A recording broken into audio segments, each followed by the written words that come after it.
in entertainment in general, they call it TV programming, radio programming for a reason. And when I got into NLP and understanding like the subconscious and the conscious mind, I really understood that everything that comes out of my mind is like coding on a computer and programming. So I can choose everything I'm listening to, taking in. This is all, it's more than entertainment. It's way deeper. I am so excited to have you here, Ollie. You're my homie, and I feel like I've seen you, well, luckily I've seen you, this is my second time this week, because you interviewed me on your podcast, Turning Points, which we'll put in the show notes. But before that, I hadn't seen you for like 8 months, 9 months, something like that. Yeah. It's like, so I'm going to start calling, forget COVID, it's called Brovid, because it's like blocking me from being with my homies. So like, I appreciate you coming all the way out here, being on the couch. We're 6 feet apart. Yeah. So we got all that. Of course, we were like hugging and dapping up before, whatever. But super excited you're here, man. And we have so much to dive into. So thank you for being here, man. Thanks for having me, man. Sure, I'm so happy to be in your circle of friends. So I appreciate you, brother. Thank you, man. I appreciate you. And I want to just say kind of who you are to me and how I even remember meeting you. And it's funny, I don't remember if what I'm about to say was actually the first time we met, or if it's just the thing that I really remember. So you can tell me maybe if I'm wrong. So we met through our mutual friend, Craig and Sarah. Yep. Shout out, Craig and Sarah. Shout out. And it was at one of their parties at their house. Was the first time we met the time that you performed? Yeah. That was the first time, because I was thinking maybe we had an interaction at a time, but that was the first one. Yeah, that was the first time. Bro, okay, so what I remember is you being there and that you were going to perform, and you performed Running Man, which is just like the anthem for all anthems. Again, we'll put a link to all this stuff so you guys can check it out. But I remember you doing the show, and do you remember one of the people who was in the audience that day? One of the people? One of the people that's a fairly notable person in music. Oh, yeah. Randy Jackson. Randy Jackson was there. So you had your back to everybody, so you couldn't see. But Randy was tapping. He was in it. And I kept shifting baback and forth between you and him. And I had no idea like how accomplished of an artist you were. But when I heard your voice and I felt your energy and your spirit, and then your swag. I mean, like your jacket and shoe game is just on another level. Thanks, brother. I was just like, these are my people right here, man. This is my dude. So it was so amazing to meet you there. And then from there, we connected, and then we went to Hilltop. Yep. Shout out Hilltop. And we went deep, man. Like I feel like in a couple hours, we went deeper than a lot of people go in like years. Yeah, we were there for a little minute. It was supposed to be just like a little catch up or whatever. And man, we was like, I was like, damn, man, we got deep, and it was so much synergy, man. So it was likewise too. I remember even talking when we at Craig and Sarah's. You were just so funny, just right away. And I'm a big fan of, that wit and banter and just that, just lightness. And so I think it was kind of like instant bromance. Dude, it was an absolute instant bromance, and I'm so grateful for it. And beyond Ollie just being an amazing human who I love, and I'm so happy that we get to be friends and connect with each other. You've done a ton of shit in your life as well, like really amazing stuff. So obviously you're a singer-songwriter, and we're going to dive into a lot of different things. That is, we were actually having a really good conversation before about not being one thing or whatever else, but this is just kind of a top layer thing. I want to celebrate the success you have had with music. I mean, dude, you have like 35 million streams on Spotify, which is insane. Your music has been on all kinds of shows. Ray Donovan, which is one of my favorite shows in the world. Shameless, another one of my favorite shows in the world. Dance Moms, not one of my favorite shows, but a train wreck.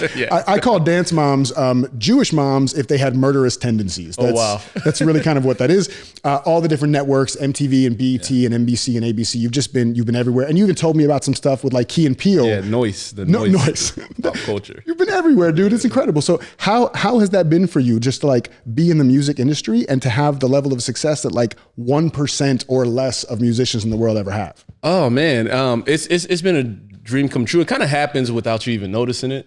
You know what I mean? It's kind of like, oh, you just keep stacking up and stacking up and stacking up. And then, I got in the music industry when I was 20 years old, like officially my first record deal. So it's kind of like looking back and 36 now, it's like, oh dang, like I've been just kind of grinding at this for 15 years.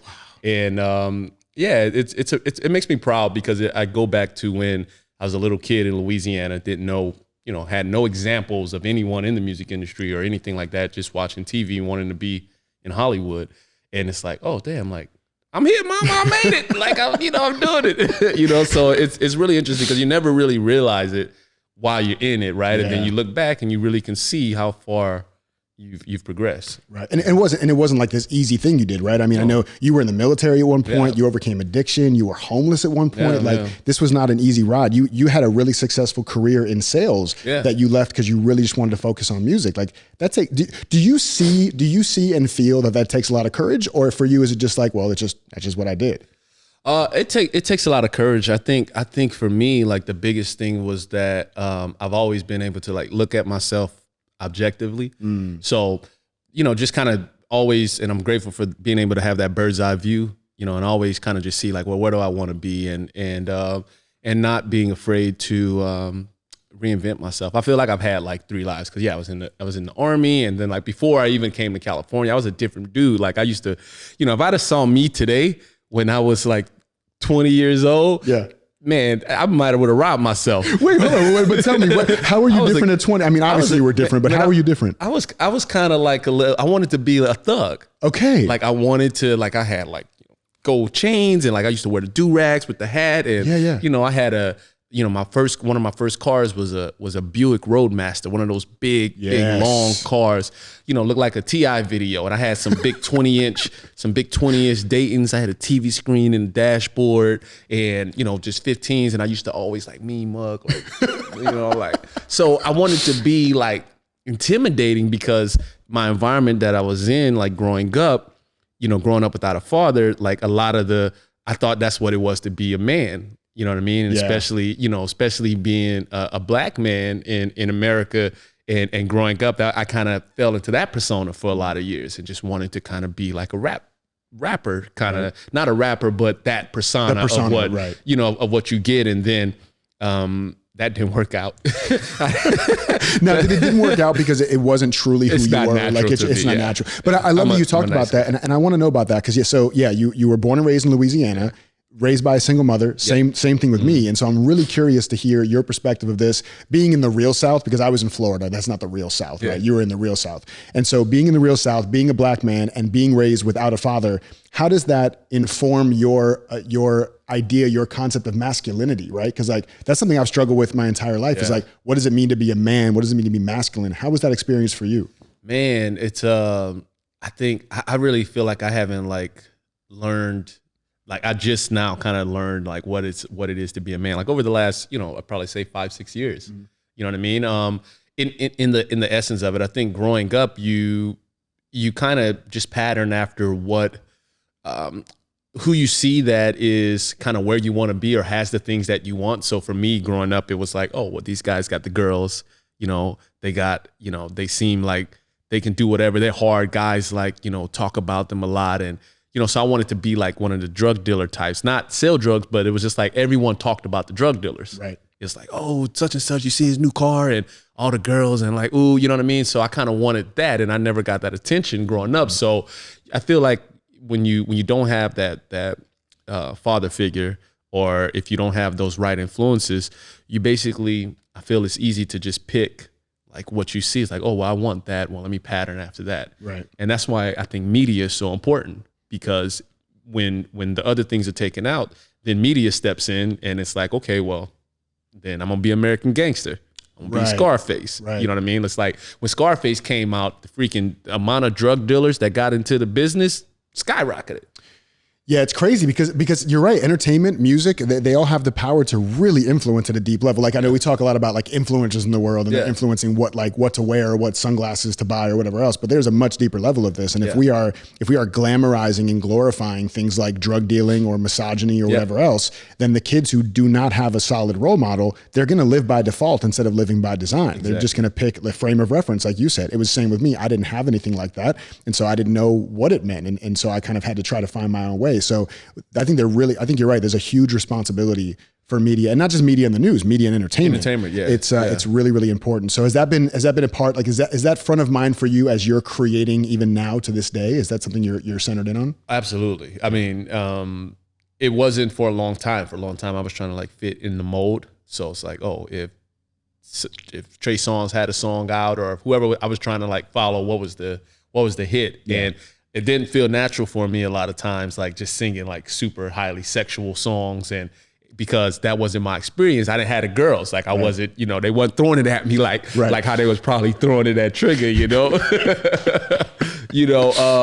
so it was kind of contrived, right? Yeah. But, as I got older and, went through some record deal experiences, and I was like, I got to do what resonates with me and my soul. And I completely feel that, to me, music and entertainment in general, they call it TV programming, radio programming for a reason. And when I got into NLP and understanding like the subconscious and the conscious mind, I really understood that everything that comes out of my mind is like coding on a computer. I'm programming, so I can choose everything I'm listening to, taking in. This is all, it's more than entertainment. Yeah. It's way deeper, so. Wow. Yeah, it's such a powerful thing, man. And I wonder too, how much of this, like, again, because you and I have similar backgrounds of not having a father figure there. I had a couple men in my life, but one was my uncle, who is he's a very feeling person, right? Mm-hmm. So he's definitely not like the hyper masculine. And then I had my grandfather, who wasn't like the feeling, but he also wasn't super present emotionally at all. Yeah. So I kind of like didn't know what that looked like. And so what that ended up happening for me is that I really kind of was able to relax more into my feminine and connect with people at a deeper level and be like empathetic and all that.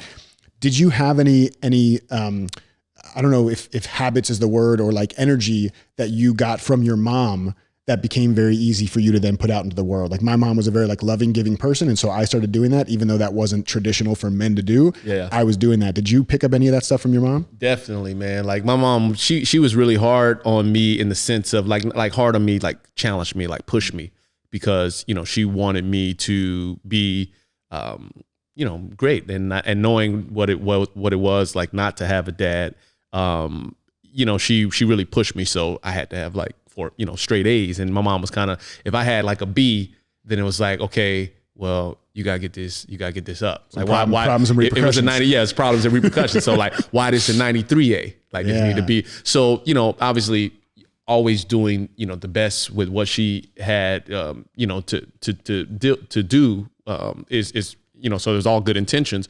But the biggest thing I took from my mom was really, or that I take from my mom, she's my hero, one of my biggest inspirations, is really always believe in yourself. Like I say she brainwashed me, because she really made me think that like, oh, I could go and be and go wherever. And she didn't try to keep me in like the small town and like, with the comfort of having at home. I feel like a lot of times when you grow up in places like that, a lot of people around you don't want you to leave.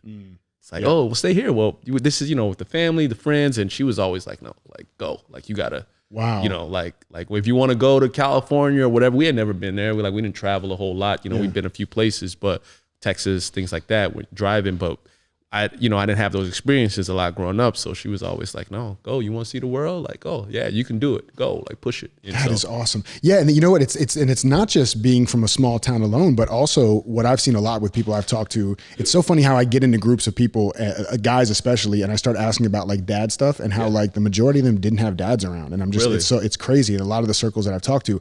But what I was going to say there was that I think a lot of times, and what I've heard from other people and experienced myself, is that when you are a single mother, sometimes like, especially if the father has left, you really latch on to the kid, because you're like, I lost this person, I'm not going to lose this person. Yeah. And your mom had the foresight and also the courage to be like, listen, maybe, you're my everything, and I'm not going to make my life be your life. Yeah, exactly. And so that's a big deal. Like what is it about your mom that gives her that strength to be able to do that? This lady is, such a just champion. Like, she's a lion. Like my mom, she's a warrior. So, and we have a strong Indian heritage. So I'm third generation Indian, Native American here. And so that is really strong in our culture. From my mom growing up. So she always would tell me like, you got Indian, you an Indian, you a warrior, you know what I mean? Like she would tell me stuff like this as a kid, like, you a warrior, like you not know, she would say, you ain't no bitch. Like she would say that sometimes. She's like, you not no punk, you know what I mean? You know what I mean? But she would just like hype me up. And I think because like her growing up, everyone counted her out. Like, so she was, considered like special, special ed, her growing up and stuff because she wasn't good in like with books. But my mom's got the most like common sense and just like, some people can be really smart in books, but like they suck at life. Yeah, book smart, but not street smart. But not street smart or whatever. And she basically like out of our whole family, she's like the backbone. Like my mom on a janitor's salary has built, she's retired at 50 and, has a freaking RV, a boat, luxury cars, paid her house off, like on a janitor's salary. Like my mom probably made like $28,000 a year. Wow. But she is just so like, she has a vision, she just did a big remodel to her house. And I remember like 8 years ago visiting the house and she was like, oh, she boarded up the whole back of the house. And everyone like, people in the family and stuff like, oh, you boarded up your house. She was like, oh no, I have a vision for it. And she didn't get it done till like 6 years later, but she had a contractor come and basically she did the blueprints for it. And like now, like her house is so beautiful and stuff. But she instilled in me vision. That's what it sounds like. She instilled in me vision. Oh man, really like investing in your own potential. Yeah, vision and believing. Like if you can see it, then just you believe it. It doesn't matter if anyone else believes it because she's amazing, man. I'm so proud of her. God, I love that. Okay, so then so take me back a little bit. So you started with music, like at a piano, writing songs at 8 years old. Yeah. Bro, okay, just for the viewers at home, at 8 years old, I was still believing that Alf was a real alien from Melmac. So wait, he wasn't? Bro, we'll have a talk later. we'll have a talk later. But like, I mean, seriously, like that, I was like into WWF and like thought that was my frame of reference for life. Yours was creation. Like, where does that come from at 8 years old? I was, I love the WWF, but I was definitely like a kind of, not a loner kid a little bit, but I think because I had a lot of insecurities growing up about like not having a dad and being that I'm the darkest person in my family and when I was growing up, being dark skinned, we wasn't in, you know what I mean? So there was a lot of colorism and stuff that I faced even within like my own family, right? Oh, wow.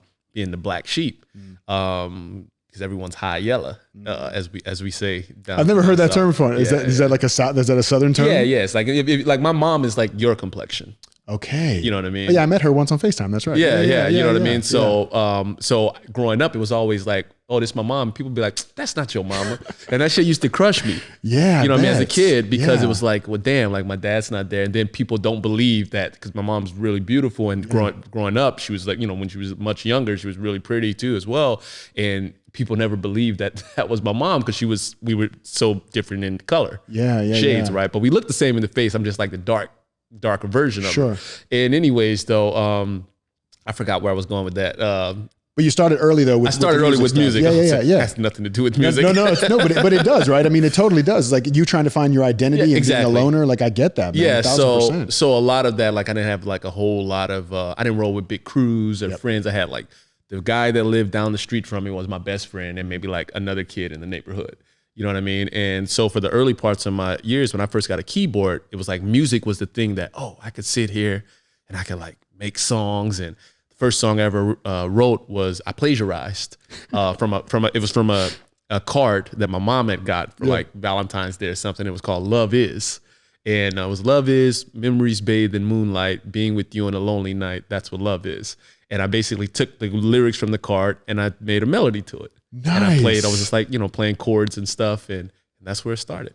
That is insane. Wow. 8 years old, man. And so did that feel like did you have any sense then that you like really loved the process of creating music? Yeah, I had a sense early on of the connection of like being channeled. Because the music for me is like channeling, like Running Man, any of the songs that I've put out that have been successful or just whatever. My approach to music, it's always given to me. It's not me. Like if I get myself in that state, and now I understand it a lot better because I have a better understanding of metaphysics and like kind of what is actually at play. But at that time, being young, I didn't understand it in that way, but I just knew that, I just knew the feeling and that it would just like flow through me. And I liked that feeling of like, wow, like, it just kind of evolves. It's making itself. It's writing itself. It's like the music's writing itself. The words are putting itself out. So it was kind of like being possessed. And I just liked that feeling of that. So did you, when you had the times where you were like, you know, trying to be a little more thugged out and making music that's like, oh, the formula is what Trey Songz is doing, so let me do that. Did you feel like, were you fighting against that natural channel during that point? Absolutely. Yeah. It wasn't as fun. You know, I used to do a lot of writing sessions trying to make records for record labels and trying to make a hit, right? For, you know, I've been in writing camps for J-Lo and Rihanna and all these different people trying to make songs. And that for me, it's just not how I don't like it. Like when I was doing it that way, it wasn't as fun. It didn't feel inspired and it didn't really resonate in my soul. It's like, okay, I'm trying to rhyme words. Yeah. Or I'm trying to like fit something, right? Right. So once I got tired of that and I detached, I said, well, maybe the industry in doing it this way doesn't fit for me. And I said, you know what? I'm gonna do my own thing. And I'm just gonna make music that resonates with my soul. And then came Running Man. See, I love that, man. And it's just something I know for so many people, it's so difficult to really trust yourself to make the art you want to make in the world, whether it's literal art or music, or it's your career, or it's your relationship, creating what you actually want to create. That can be really scary to like let go of what you know to try to go after something you have no idea about. That is another very courageous act. So for you, having the more, you know, traditional record deal that you got, and that should be the promised land, right? Right. And then I actually heard an interview recently with Sarah Bareilles. I don't know if you, And Sarah Bareilles, she said she broke down crying the day that she signed her record deal because she felt like she sold her soul and she would not be able to be creative. Imagine crying on the day that's supposed to be the happiest day of your life. So how did you get to this point of like, I'm at the top of the mountain, I got the deal, I did the whatever, to a place where you actually started to trust yourself again? Like, what did it take to make that transition? It took the rugs being like pulled out and the basically going behind the curtain and really seeing like, oh, okay, it's all been an illusion.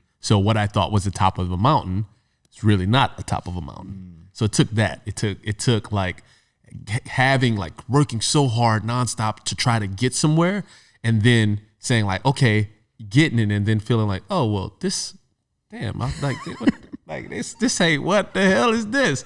You know what I mean? And then, like I said, always having the ability to have the 30,000 foot view, and then really looking at like, wait, like I'm giving everyone else the power to tell me who I should be. You know what I mean? To tell me, oh, Ollie, you're this, or you have to do this, or we want you to do this, and putting all the freaking cards on them, and I'm just like a product. Right. It's like, and then so I just kind of started to grow up, and I think once I got into like when I got out of my first record deal, and I before then I haven't had a real job until I was like 23, because I was in the Army. I signed a record deal while I was in the Army, so then I was in this record contract for 2 years, and you know. So I had this like millionaire lifestyle because I was living with really wealthy people, and it kind of, all my childhood dreams, I was able to kind of get into it. It's like, oh, here's Bentleys, and here's, you know, crazy parties and mansions and all that stuff. So, but it was teaching me that, oh, you thought you wanted this, but it doesn't feel, it won't feel you inside, right? Yeah. And then when I left that and I had to kind of be on my own, and I got into sales, and I proved to myself, I was like really for the first time on my own, and I proved to myself that I could do well outside of music. It kind of gave me more confidence as a man, and really kind of started to plant those seeds of like, oh, I can control my destiny. Yeah. So then when I got back into the record business, and released Running Man, even with that, and dealing with different managers, I've had a lot of high profile, not a lot, but a few high profile managers, and I kind of I couldn't go back to that place of like letting someone else control my destiny. And it's like once you taste like real, I feel like creative freedom, it's hard to let that go. Yeah. It's so good. So here's the thing. So I so believe in that. And there's Jim Carrey has this quote that something to the effect of, you know, I wish everybody has all the money and fame they could ever want, so they can see it's not going to make them happy. Right. Is there a way to skip that process of actually going and hitting the quote top of the mountain to see that it's not where you want to be? Like, do you think there's a way to bypass that and skip that? Or do you think people need to actually experience that to see that for themselves? No, I don't think you have to have the suffering. I think, or that part, I think you come to that knowledge through different ways. But I think that the earlier people can own their power and be aware of their power. Because I think so many people go around and they're not even aware of their power. Yep. You know what I mean? They're not aware of the co-creating aspect of all of this, and they really can't see fully or clearly that picture of themselves, of that is in power and that can do whatever they want. And so I think that starts with education. I think it starts with images, media, entertainment. I think is really crucial in developing identity, especially in kids. So I think the earlier you get that, I was fortunate because even though like my environment and people around me, a lot of people didn't believe me, the person I spent the most time with, which was probably my mom, was like, she had the foresight, whether she was thinking about it in this way or not, I don't know, but she had the foresight to know that she had to give me she had to gas me up. She had to gas me up. Yep. 1,000%. And if she didn't gas me up, I don't think I would have been here because I had there were way too many other factors that I should have went the other way. Yep. Absolutely. So, by the way, the reason we have these mics here is for mic drop moments. So there's been like 20 mic drop moments already from you. So if you ever see me do this, I'm not trying to just like play or whatever. There's so many things. I thought you were going to juggle. You know, it's funny. So I used to actually bring these to keynotes when, back when we could be in a room with people. And I would put these on like the tables inside of a keynote. And I told them like, listen, if at any point during my talk, there's like a mic drop moment, you have these on your table, right? And it was really, really fun, except one woman didn't get it one time, and she threw a mic at me while I was on stage. Oh wow! And everybody's like, "What are you doing?" She's like, "I liked what he said." They're like, "No, you just pick up and you don't chuck a mic at somebody's head while they're speaking on stage." Right. But yeah, there's so many mic drop moments there, and one of the big things there is community, right? Like making sure you have people around you who are a stand for you, and people for whom I believe, like the people that I love being around the most, and you have this energy 1,000%, are people that you can borrow their belief in you. You can borrow their optimism about your vision until you can fully embody it yourself. I love that. Right? So I know if I came to you tomorrow, I was like, Ollie, I got this thing. Like even this podcast, like if I was like, bro, I got this thing. I have this idea. I really want to do it. I'm scared about it. What if I'm not cut out for it? I know that you would be like, bro, you got this. Do you know who you are? Yeah. Like you got this, right? You Jason motherfucking Goldberg. You just ruined the fucking podcast. But it is. There's something about, and you said it yourself because you said like people are not aware of their power. It's not even like you have to become powerful. No. It's that you have to remember you're powerful, right? So having people around you that can give you reminders of your power is like so important. Yes, absolutely. Everybody's got it. Yeah. Everybody's got it. That's why I always say when I talk with other artists or independent artists and every now and then I'll do some panels, and I was doing, before COVID, I was doing a program at this high school in South LA and working with the kids and stuff because I just feel it's so important we got to get that information to kids like soon, that you don't have to become anything. Like you already are. You just got to you got to remember and just know, just that knowing. Yeah. Right. So yeah, I agree with you on that. That's huge, man. 1,000%. So real talk, we need to have a little conversation about something because I need your help on this, man. Okay. So I'm really curious and a little concerned. Okay. And you're a global artist. You've been all over the world, done a lot of stuff in Australia. Like you've been around places where people have different accents and different dialects, everything else. Why is it that some people sing in an American accent, but their actual voice is something else entirely? Because like I love LMA. LMA is one of my favorites right now. LMA. It's just, and she's American as hell. Yeah. And then at the end, love, LOVE. That's what we are. I'm like, what the fuck just happened? So what is your take on this? How do artists change and remove their accents when they start singing? What happens with that? That's interesting, man. I think it. I mean, I'm just shooting from the hip right here. I have no idea actually, but if I had to make a guess, I would say that as music, we mimic it like from an early age. So I think that if you just, the music that you like, so take LMA, like whatever she was listening to when she was a kid, it was probably an American artist. So she just listened to it, and when you're young and you're trying to sound like what you're hearing. Yeah. Like me, R. Kelly was I wouldn't be in the music industry if it wasn't for him, because that was my idol, who I wanted to be like in terms of musically. Right. Not let's make it clear, musically. Nuncio, if you could just put a big old asterisk on the screen here. Yeah. He said musically. Musically, you know musically. Because regardless of what, the dude's a musical genius. True. He's contributed so much to music, right? 1,000%. But just like anything. But anyways, I used to try to mimic his voice. Yeah. So I think that's probably maybe a reason for that, because she just had practiced mimicking certain voices, so she could sing really well American. Yeah. But she talks like this. Or maybe not like that. Maybe that was more like a leprechaun. Or that was very Lucky Charms of you. That was very, very Lucky Charms of you. I can't do a British accent, man. You can't do one. It's all right. I mean, you just try a little harder. It's all right. You can't do one. It's all right. That was a little more South African, I think, but it's okay. That's a Mike give up moment. That's just like, I got nothing here. Yeah, you know, it's funny though. It's not just accents. Okay, so if you take away, all right, here's a question for you. If you take away talent and you take away controversy, would you rather be Michael Jackson or Prince? And here's what I mean. Michael Jackson had a very high-pitched voice when he spoke, but he was guttural when he sang. Yeah. And Prince had a very deep voice when he spoke, but was a little higher pitched when he sang. So which one, if you had to choose from one of the two, which would it be? I love Prince, but it's gonna be Michael Jackson. It's gonna be MJ. Yeah, it's gonna be MJ. But that's what I'm saying. Like that whole vocal tone, because for you, to me, your vocal tone in speaking is in alignment with your vocal tone with singing. Yeah. So what is that? Is that just another one of these modeling example kind of things? Like I came up listening to this kind of music, and so my voice. How does that work? Yeah. I think I would say that I think that. Shit, I had a brain fart. No, but drop mic. No, when hit the mic in the head, when you forget, drop the mic.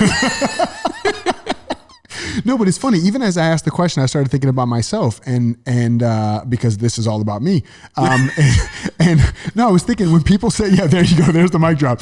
I'm trying to not make it that way, but it always comes back to me. Yeah. No, but I remember people saying when they would hear me rap that I sounded like two names I would get a lot were Fat Joe and Busta Rhymes. And those were two people that I was huge fans of. Wow. And so I wonder if something about, I'm telling you, man, I don't know have I ever played tracks for you before? No, I'll play but what gets me about that is Fat Joe and Busta Rhymes sound nothing alike. Well, you know what's funny? They don't until you kind of there's some tonality. Really? That's very, have you ever listened to Fabulous next to Mace? They are literally the same person. I can hear that. But Fat Joe does have, the cadence is totally different, right? Because Busta Rhymes is rapid fire. But there's something about the grittiness in the voice. Do you remember Nine? You remember the rapper Nine? Nine, no. Oh man, he had gravel in his voice. And there's somebody else that had gravel in their voice, I think from Wu-Tang. But there's something about, there's a little gravel in both of them. Yeah. But their styles are totally different. Got you. Were you a fan of either of those, Fat Joe? I'm a woo-ha. that was a good woo-ha. Yeah. That was a really good woo-ha. Got you all intact. I'm very impressed by all this. So one of the things that I want to talk about with you as well is, I believe that as a performer of any kind, there's some level of ego and self-importance and stuff in there about wanting to be visible and share your gifts and everything else. And I've heard you talk about this before, and it was yet another thing in alignment for us is, performing is a way that I feel both of us got love and approval and attention and all that stuff. And it's a way for us to feel loved, but it comes from ego, right? We're aware of that. Right. And it doesn't mean it's a bad thing. So you, now that you've, continued to, rise and grow and all the things you're doing, even outside of music that still are you being visible, you're still being, put out there. How do you balance the performance for the need for approval versus performance as a purist because you just want to share your gifts with the world? Man, that's a great question. I think I balance it by just being aware of the self. So, and this is not to get too out there into or maybe fuck it, let's go out there, man. No, but I think my spiritual belief and practice, I'm aware that my mind is the ego, right? That I've developed this identity, right? And that's cool. And the way I balance it is being aware that is not what I am and who I am. So as long as I can know, it's kind of like Dr. Jekyll and Hyde. It's as long as I know that Jekyll's here and Hyde's here, then it's if one gets out of balance, I'm like, wait. Stop taking yourself too seriously. Yeah. You know what I mean? Yeah. So I just try to keep it in balance, and also to keeping it. I try to always think of I'm a spiritual being having a human experience. So the more I can remind myself of that, the more I can remind myself of why I'm here and you know, I'm here, I personally believe, to serve in ways that I feel like I've served already, and my impact and serving is going to grow. And even that is kind of egoic in a sense, because it's like, oh, you want to change the world. But I balance that, I think, with understanding that, hey, if I don't change the world, or if I don't reach millions of people, it's okay, because I've already changed the world like around me. I'm changing it every day when I go to Starbucks and I say, hey, how's your day going? Right. Oh, really? Like, what happened? Yeah. And then they will open up and say, oh, like, thank you. So it's like, oh, boom, I just changed the world. Right. So that's how I balance it, just kind of keeping in mind that I don't have to become anything. I don't have to be anything. I don't have to prove anything, you know, because I think growing up for me, definitely so much of what drove me for so long was like this proving. Like, I'm in a small town going to the big city, and it's like, I got to show all these people that doubted me back here that I can do it. Yeah. You know what I mean? So that was a driver, but that's just not sustainable, you know, long term. Yeah. Yeah, it definitely isn't. Yeah, I love what you said, because that's the whole thing, right? I think that the ego doesn't have to be a bad thing. If the ego drives you to be of service, right? There are some people that act out on their ego and they make a bunch of money and they just, you know, they yachts and cars and girls and whatever, and like that's what drives them. But there's no service on the other side of that, right? Yeah. There's no impact on the other side of that. No positive, sustainable impact on the other side of that. So it sounds like, if I'm hearing you right, that it's like you're aware of your ego and when your ego's driving the show, but you also seem to know how to channel your ego to make sure that it's being of service and being directed into the channels that are going to be the best, the highest service for humanity. Yeah. Is that right? Yeah. Because I think it's like, you shouldn't demonize like ego. Like ego is there for a reason. And it's, if you're not aware of it, then it can take over. It's like the weeds in the garden, right? Like having few little like flowers that pop up naturally, whatever. But if you don't like keep that shit under check, like it'll, you know, maybe that's a messed up analogy. No, but it'll overrun like all the garden. But just knowing that it's there, like, oh, okay, well, let me get a little weed killer here. But I like these flowers. Like this is nice.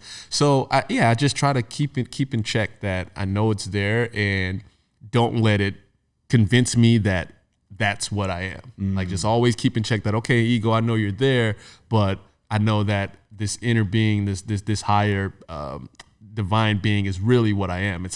I'm not Ollie Gabriel, an artist or podcast or whatever box people want to put me in, or my ego wants to put me in and say, oh, you're this, you're that. Right. It's like, no. That's the key. It's to remember that, like, there's no identity you get to step into once you do all these things. Because if that's our motivation, then we get there, and then that identity is not enough anymore. Yeah. And so it sounds like for you, it sounds like this has been a journey for you over your life. And the way I experience you now, and you can tell me whether this is true for you, but the way I experience you now is somebody who really knows who they are. Like, you're very, like, you're not just that you know, but that you are secure in that knowing.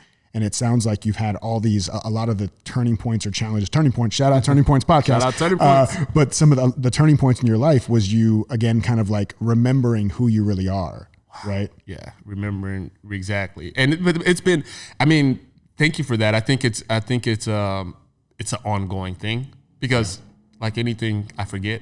Sure, sometimes. We all do. Yeah. And you know, you get you know, that ego's constantly like fighting, like, oh, you got this big thing happen for you. Oh man, you the man. Oh, that person over there. How can they talk to you like that, man? Don't let her. You know what I mean? So it's like the lion in the cage that you got to be like, hey man, like they didn't mean it like that. Like, you know what I mean? It's, you know, like just relax. Yep. So it's I won't say it's a battle, but it's a constant thing. I don't think I'll ever fully. Well, let me rephrase it. I hope that I'm always learning more about who I am. Right. You know, I don't ever want to feel like I got it. Right. I just hope that I'm always learning more about who I am, but I'm grateful that I'm aware that there's two people inside of me. Yeah, no, seriously. Yeah. To really know what's going on, to know when you're off balance, it's like, okay, I see what's off here. I've forgotten who I am. Again, I know the word courage keeps coming up, man, but it is really a courageous act to really go all in on yourself, to go against the masses, you know, looking at, again, like Sarah Bareilles, who we were just talking about, her, you know, doing this song, the I'm Not Gonna Write You a Love Song, mm-hmm. because she was pissed off at her label because they wanted her to write some poppy hit. And she was like, fuck that, I'm not writing that shit, right? It takes a lot of courage to say, I'm going to listen to myself. myself. And what I think happens a lot with us, and I've definitely done this myself, is I outsource my self-trust. I think somebody else knows what's better for me than I do.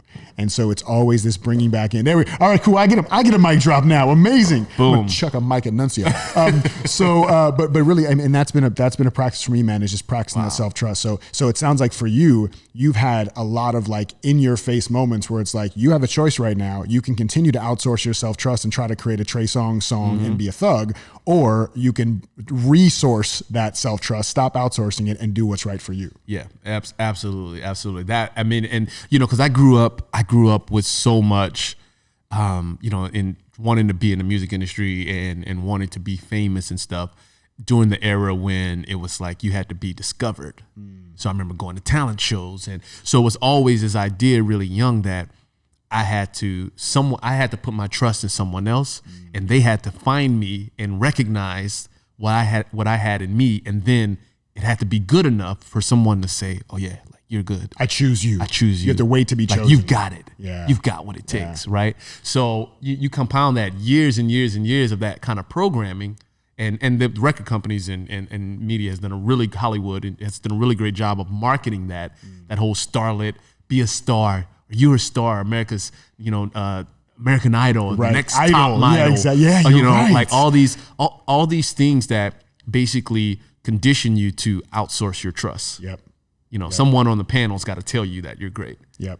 And I had to break through that, and it took a long time because I had to build that trust in myself. I was always looking for someone else to say, "Hey, you're great." But then it was like I'd get a little bit, and then you come up against a roadblock, right? You can't control. It's hard to live in that kind of environment. Like you can't control other people's perspectives. Like you. So I was always like kind of like on a whim, like my emotions, because it's like, oh, if someone gave me props, not just anyone, but like someone in a higher level that I felt that, oh, this person can change my life, or they work with 50 Cent, or they work with this one, like they know.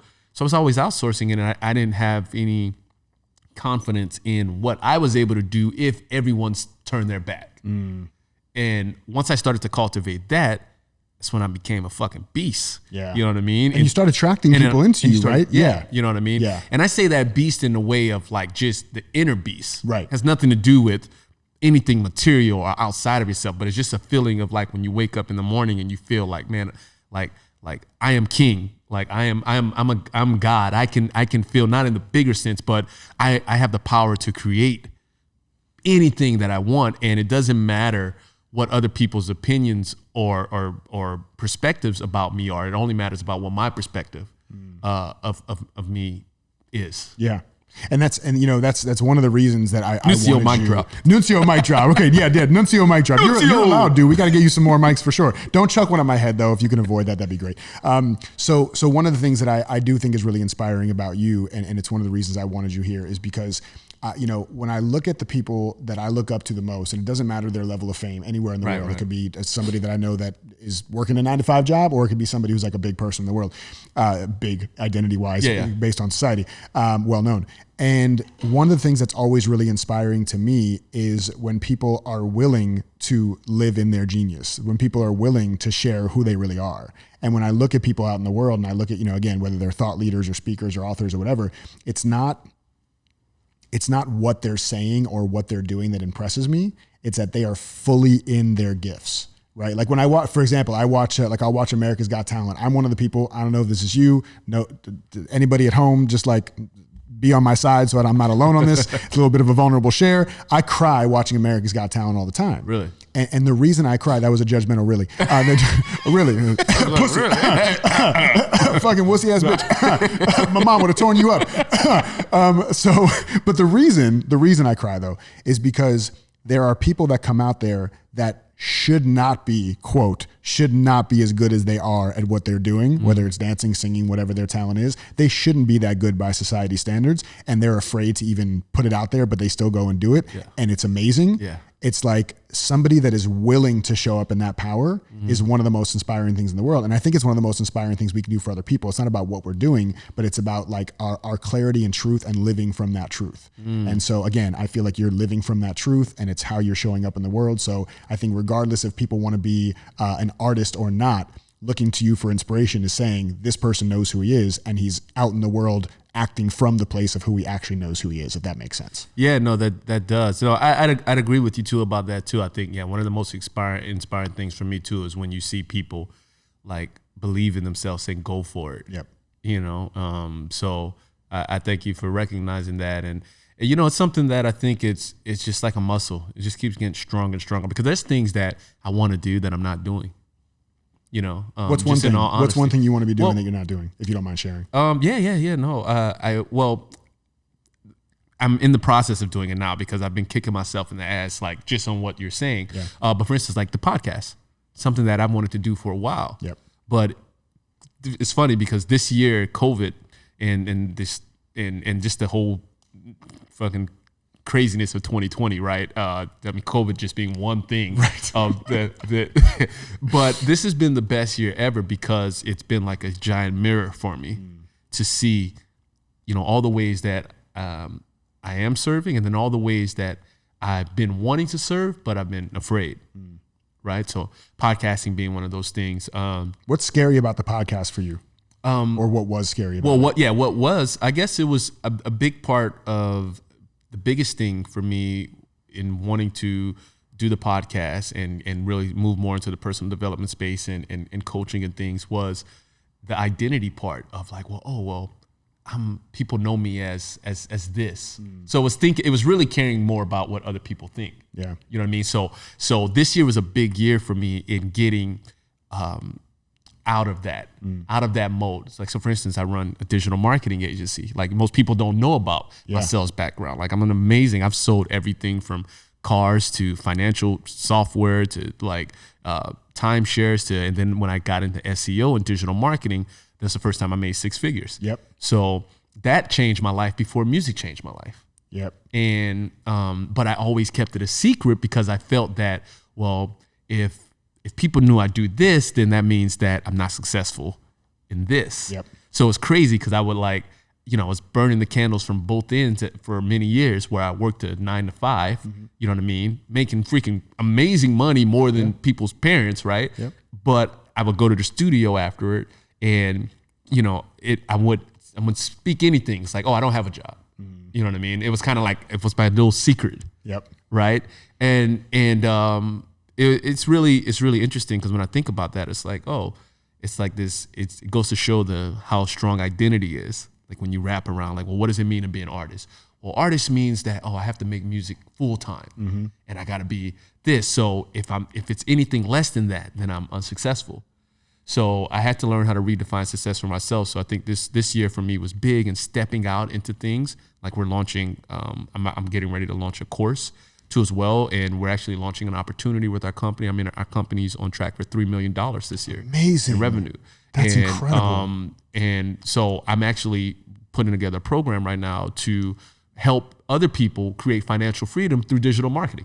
Beautiful. So it's like, for people that want to make some extra income, I think learning sales, especially and in terms of industry, digital marketing is a great thing to learn. It's one of the best decisions I ever made for my life. So stepping into that and kind of fully integrating all that is me has been a big challenge, but something that I'm stepping into. So that's the first time I even talked about this. So you just kind of threw me in the deep end. That's amazing. I love that though. And I'm so happy that you're willing to do that, man, because again, it's an inspiration for other people who are afraid to do the thing because it's new, because it's scary, because it may change the identity of what people will look at you as. And we talked a little bit about this on your podcast as well, like the dashes or the slashes, hyphens, like, right? The hyphens. Yeah. I can be this or I can be that. Like, it's like, no, you can be all those things. You can encompass all those things. But I think it does come down to one core element of your essence or of your being. And like for you being that you're very service and impact based, you can be service and impact based as an artist or as an activist or as a humanitarian or as a course creator or as a coach. Like you can be of service and impact in any way you want. You don't have to just do it around music. So I love that you're broadening out and doing that. Yeah. And it's kind of like, I kind of just took an approach of like, it's because I used to say, oh, I'm like when COVID happened, I was like, I got to pivot.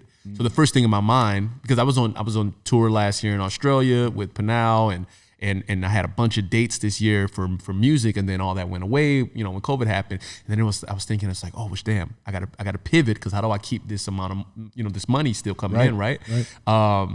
And I said, well, wait. I started to challenge myself around the word pivot, because I'm not switching, I'm expanding. Yes. Right. Yes. And then when I start to think about it as expansion and not like, oh, you're leaving this and going to this, then it was like, oh, and then I started to see how it all works together. Right. And then I started to have like, oh, well, I mean, I could, as an artist, I can help other artists, like not just make music, but how like marketing and like making money to sustain yourself, so that you don't have to take a shitty record deal. Right. You can, you know, like, let me show you how you can make 10 grand a month, right? And build your residual in your income, and then put your shit out on your own. And then hire the label people, you know, to work your record. That's right. You know what I mean? Yes. So just thinking about it differently. And then I was like, oh, it all works. Like all these things that I've experienced that I thought that didn't go together. Actually, it's like a gumbo. They freaking fit perfectly together. Yep. You know, so that's huge, man. There's a philosopher called Ken Wilber. I don't know if you've looked at any of Ken Wilber's work. Really, really awesome stuff. Okay. But he has this phrase that he says, and it's around spirituality and consciousness and evolution, but it totally fits into this conversation.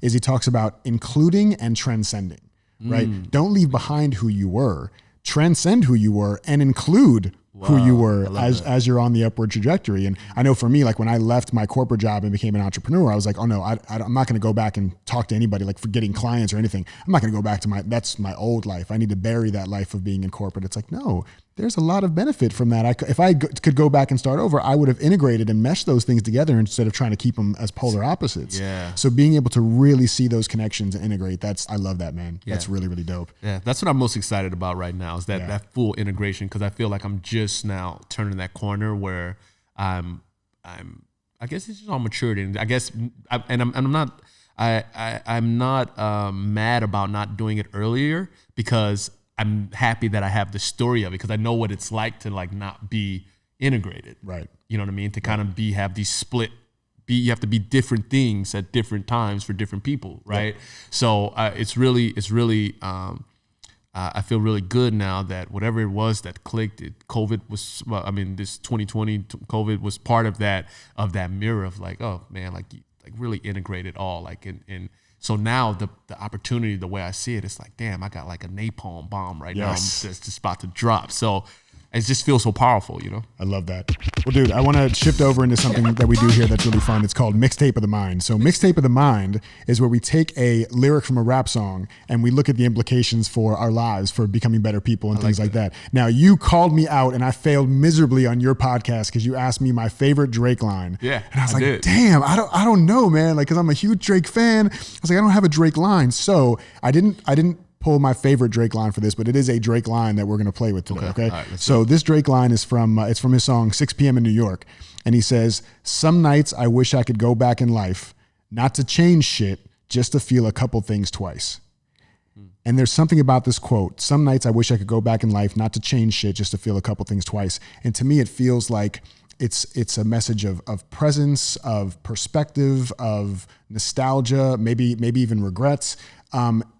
Is there a moment in your life that you kind of wish that you could go back and feel again, that maybe you weren't as present or as appreciative or as whatever about, that you would love to go, or it just felt so good you would love to go back and feel it a second time? Yeah, I mean, I think there's been a lot of moments. I think there's been so many, because I was always for so long like chasing. So when you're chasing, you can't be present, right? So it was like you're always like looking for the future. Well, I'm gonna be happy when this happens, or I'm gonna do it when this happens. So I think I missed a lot of incredible moments, like really didn't soak them in. If I had to choose one, I would say,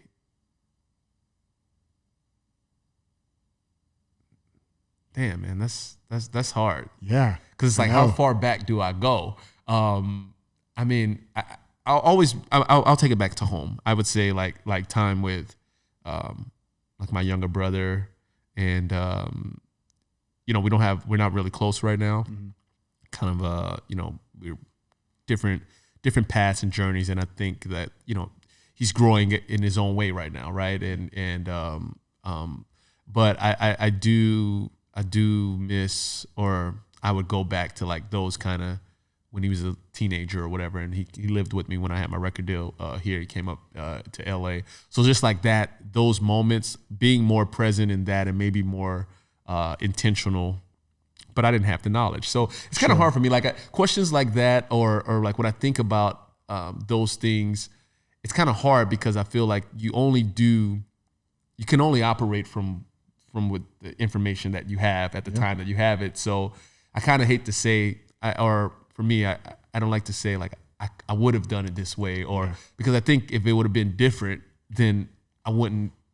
It could have changed. It's like the butterfly effect. It is like exactly the butterfly effect. It would have changed. I wouldn't be here. So I try not to have any regrets about like, oh, well, I should have did that or I should have did that, because the lessons are in it and the perspective is so valuable. Yeah, it's built into the experience. Yeah. I love that. And I also love that the memory you finally landed on wasn't even a professional one. It wasn't like, oh, when I was on stage in front of this many people, or when the album did this many streams. Like that's, again, shows your heart and what's important to you. And that's a beautiful thing. I love that. It was the times when, me and my brother were like really close. Yeah, I love that. Yeah. By the way, side note, did you actually see the movie Butterfly Effect? The Ashton Kutcher? What did you think of the movie? It's great, man. But I just wish they,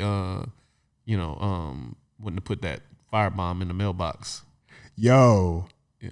There was actually some really fucked up shit in that movie, like in general. I actually loved the movie, and they did a sequel too, which I never saw. Really? I heard it was terrible. I don't think it was Ashton. I think it was somebody else. Yeah. But it was, I love anything that's like time travel or time bending kind of thing. Me too, yeah. That movie was really dope, but it was very intense. And do you remember how it ended? Where he basically ended up with the sister, and they were like rich and stuff, and they.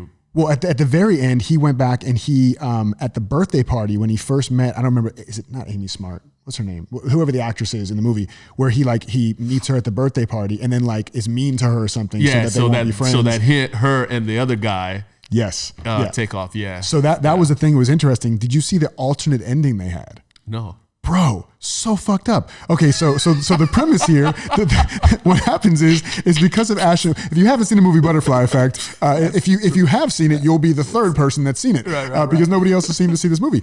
But there's all this like stuff that happens, obviously, in chain of events, and because of things he does, it means that his love interest in the movie has like this terrible life, and so at the end of the movie, he goes back in time and he basically is mean to her as a kid so that they don't become friends, and then he doesn't impact her life. There was an alternate ending on the DVD. So I remember this is back when we watched DVDs. And I saw alternate ending. I'm like, oh, this is interesting. I wonder what they did. So if the key here is he needs to make it so that they don't become friends. That's the goal, right? Yeah. Because that's when her life gets all fucked up. The alternate ending is him wrapping the umbilical cord around his own neck in the womb and killing himself. Oh, shit. So I'm sitting here like, oh, cool, alternate ending. I hit the button and I'm watching. I'm just like slowly but surely my mouth just opening more and more. I'm like, what? How do they film that though? I mean, did they put the camera in the vagina? Like, what's happening? It was. You literally see like the fetus, and he's aware. I guess he's a sentient being. He's conscious because he has the memories of being an adult, and he kills himself in the womb. I'm like, Ashton, bro. Like that's Vito, that's a little too dark, bro. That's a little too dark. I didn't see that. Thank God. Dang, I'm sorry. I just ruined this entire interview. Okay. You are ruining podcasting. I am ruining podcasting in a whole different way. So we have another thing we like to do here. Speaking of feeling things twice, we have another segment on the show we called OMIG, which is where I go back through your Instagram account and I find something, and then we just dive a little deeper. Now, I went back and looked at your very, very first Instagram post. It was from November 21st, 2017. Okay. So almost 3 years ago. Do you remember what it was? Do you have any clue at all what it was? It's probably... This is always the funnest part. Like, do you remember what it was? No, I don't. You don't remember? Okay. So it's actually really cool. So it was a throwback video celebrating the 5 million streams of Running Man. Now it's at 25 million streams. Wow. So this is at 5 million streams. And this video of you touring and performing and doing all this stuff. Yeah. So when you look at that video, when you see that and think back to that moment, what was that experience like for you? I mean, like, do you look back on that fondly? Do you look back and say like, oh man, it was nothing like I thought it was going to be? Like, what's your feeling when you think about that moment? It was amazing, man. It was when just the recognition of that, like, the power of manifestation really started to sink in for me, because this was like after, Running Man was like after I'd been turned down from a ton. I had got dropped from a record company, actually left the deal, but we say dropped from a record deal.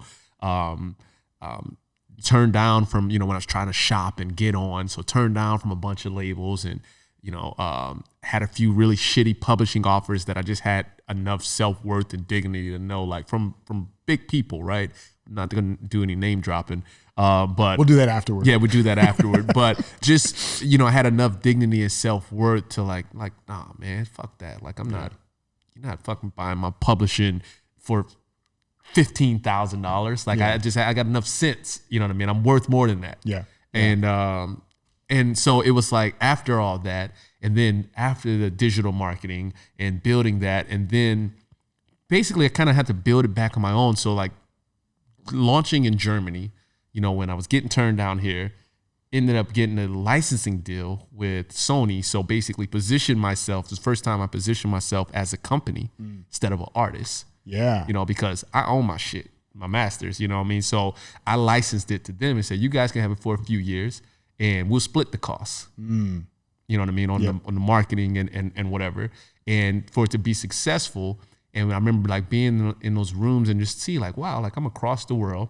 And these people like know me. It's the first time I felt famous in that sense of like going, Mr. Gabriel in Austria and different places. And they got a little table for you in the back and you like sit, you're like, oh shit. Like, and it's amazing thinking about the journey. And I made so much family too as well. And it kind of put in perspective that, man, I'm just capable of anything. Yeah. You know what I mean? Not even about the music and things like that, but just like, wow, like I always, as a kid, wanted to travel. I used to love, every time I see an airplane on TV, I'd always wonder like, damn, like, where is it going? Like, I just had wanderlust from a young age, right?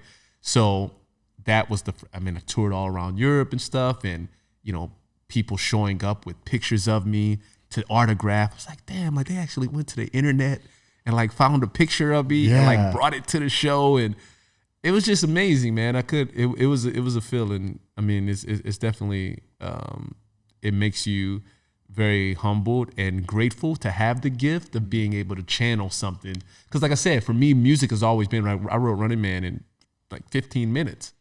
Did you really? I mean, it's only got 3 chords.